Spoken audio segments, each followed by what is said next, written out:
Assalamualaikum warahmatullahi wabarakatuh. Kami dari kelompok 9 akan mempresentasikan materi tentang asuransi syariah dan pegadaian. Kenalkan, nama saya Muhammad Akmaludin dengan nomor induk mahasiswa 2120602139. Program studi Ekonomi Syariah, Fakultas Ekonomi dan Bisnis Islam, Universitas Islam Negeri Raden Patah, Palembang. Jadi di sini saya akan menjelaskan materi tentang asuransi syariah. Mengapa saya memilih materi ini?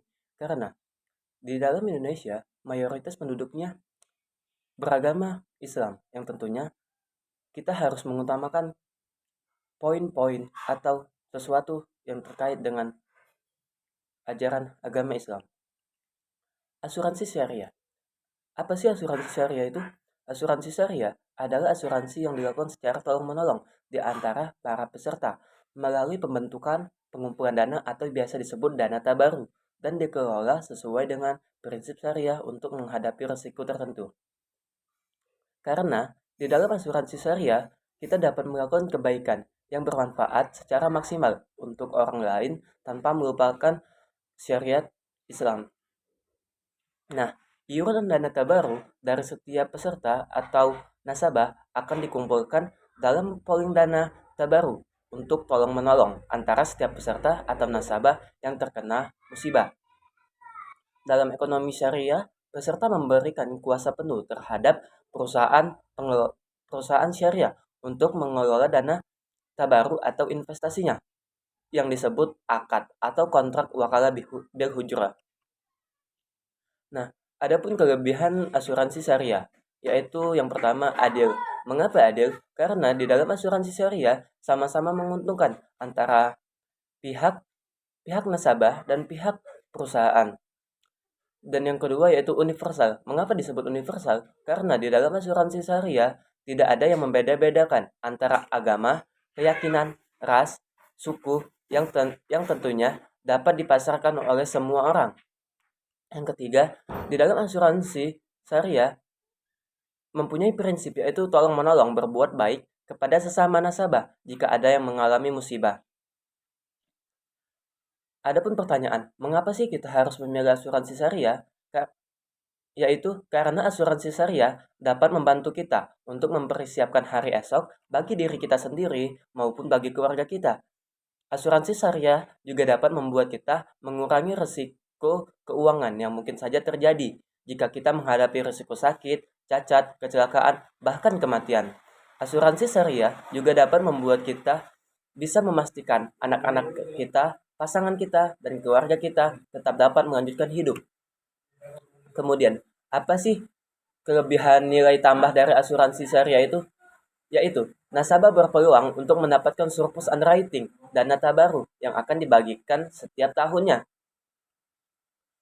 Apa itu surplus underwriting? Surplus underwriting yaitu merupakan selisih lebih dari total kontribusi peserta ke dalam dana tabaru setelah dikurangi pembayaran santunan.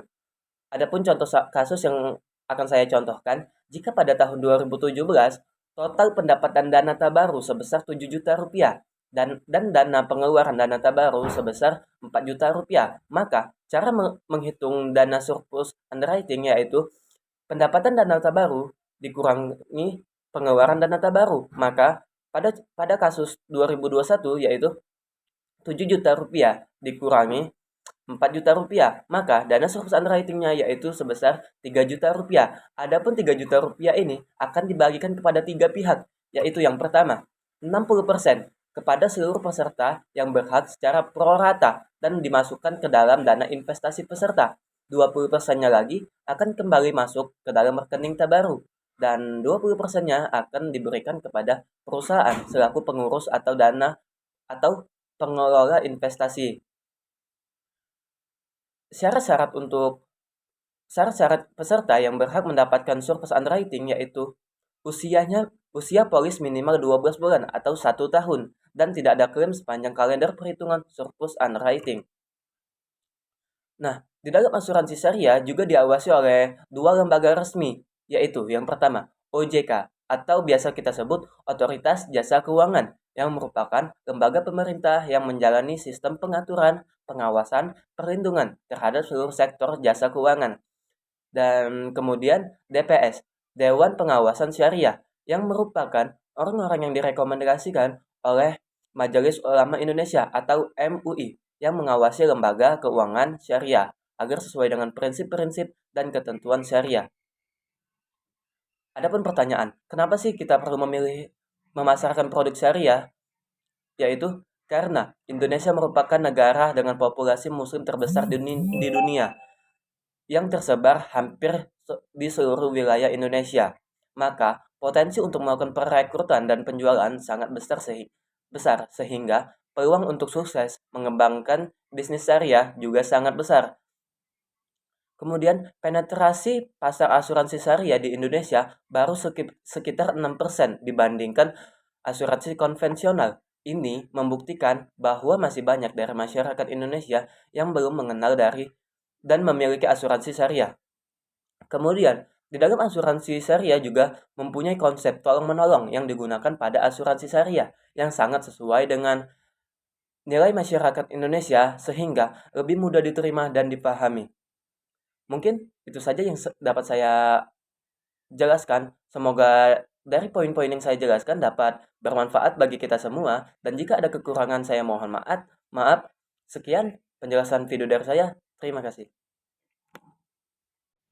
Baik, sejarah Pegadaian.